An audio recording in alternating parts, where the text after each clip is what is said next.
Plastic ഉൽപ്പന്നങ്ങൾ നിരോധിച്ച സർക്കാരിന്റെ ആഹ്വാനം നടപ്പാക്കുന്നതിന്റെ ഭാഗമായി വ്യാപാരികൾക്കും പൊതുജനങ്ങൾക്കും ഈ വിഷയത്തിൽ ബോധവൽക്കരണം നടത്തുന്നതിനായി കേരള വ്യാപാരി വ്യവസായി ഏകോപന സമിതി വളപ്പ് യൂണിറ്റ് നടത്തിയ സമ്മേളനം കേരള വ്യാപാരി വ്യവസായി ഏകോപന സമിതി ജില്ലാ general secretary advocate A J Riyas ഉദ്ഘാടനം ചെയ്തു. പല ഉത്തരവുകൾക്കുമേലും പതുക്കെ നടപ്പാക്കിയാൽ മതി എന്ന് തീരുമാനിക്കുന്ന ഒരു സാഹചര്യമാണ് നിലവിലുള്ളത്. ഏറ്റവും ഒടുവിലായി അദ്ദേഹം ഇറക്കിയിട്ടുള്ള ഉത്തരവിൽ പറയുന്നത് ഒരു സ്ഥാപനത്തിനകത്ത് പൊതുജനങ്ങൾക്ക് കൂടി ഉപയോഗിക്കാവുന്ന ശുചിമുറി ഉണ്ടായിരിക്കണം. എളങ്കുന്നക്കുട ഗ്രാമപഞ്ചായത്തിലെ എത്ര വ്യാപാര സ്ഥാപനങ്ങൾക്കകത്ത് അവർക്കെങ്കിലും ഉപയോഗിക്കാൻ കഴിയുന്ന ശുചിമുറിയുണ്ട് എന്നതൊരു ചോദ്യമാണ്. അതുപോലെ തന്നെ 3 തരത്തിൽ വേസ്റ്റ് തിരിച്ച് ആ വേസ്റ്റ് ബിന്നുകൾ പൊതുജനങ്ങൾക്ക് കൂടി ഉപയോഗിക്കാവുന്നത് പോലെ ആയിരിക്കണമെന്ന് പുതിയ ഉത്തരവ് വന്നിട്ടുണ്ട്. അപ്പൊ പറയുന്ന ഒരു മറുപടി, നിങ്ങൾ തൽക്കാലം ഇതൊന്നും ചെയ്യണ്ട, പക്ഷെ ഇതൊക്കെ ചെയ്തോളാന്ന് നിങ്ങൾ എഴുതി തന്നാലേ ഞങ്ങൾ ലൈസൻസ് തരുള്ളൂ എന്നാണ് പറയുന്നത്. അങ്ങനെയല്ലേ പ്രസിഡന്റ്? അങ്ങനെ ഒരു തീരുമാനം ഉണ്ടാകും. നാളെ ഉറവിട മാലിന്യ സംസ്കരണ നിയമം 2017 മുതൽ ഞങ്ങൾ ഇതുപോലെ എഴുതി ഒപ്പിട്ട് കൊടുത്തോണ്ടിരുന്നു.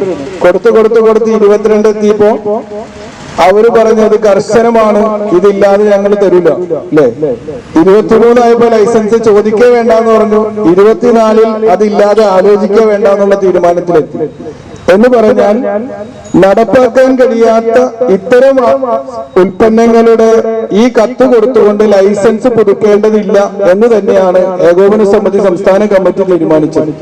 സംസ്ഥാന ഗവൺമെന്റിന്റെ ഈ തെറ്റായ നയത്തിനെതിരായി ഫെബ്രുവരി 13 കേരളത്തിലെ മുഴുവൻ കടകളും അടച്ചിട്ടുകൊണ്ട് പുത്തരിക്കണ്ടം മൈതാനത്ത് കേരളത്തിലെ ലക്ഷക്കണക്കിന് വരുന്ന വ്യാപാരികളെ അണിനിരത്തിക്കൊണ്ട് സർക്കാരിന്റെ കണ്ണ് തുറപ്പിക്കുന്ന ഒരു പ്രക്ഷോഭത്തിനാണ് ഏകോപന സമിതി തീരുമാനിച്ചിട്ടുള്ളത്. Unit president K P Sanilkumar അധ്യക്ഷത വഹിച്ചു. പ്ലാസ്റ്റിക് നിരോധനത്തിന്റെ ഭാഗമായി സർക്കാർ നിരോധിച്ച പ്ലാസ്റ്റിക് ക്യാരി ബാഗുകൾക്ക് പകരമായി ബദൽ സംവിധാനം ഏർപ്പെടുത്തുവാനോ ഉൽപാദന സ്ഥലത്ത് തന്നെ നിർമ്മാണം തടയുവാനോ സർക്കാരിന് ഇതുവരെ കഴിഞ്ഞിട്ടില്ല.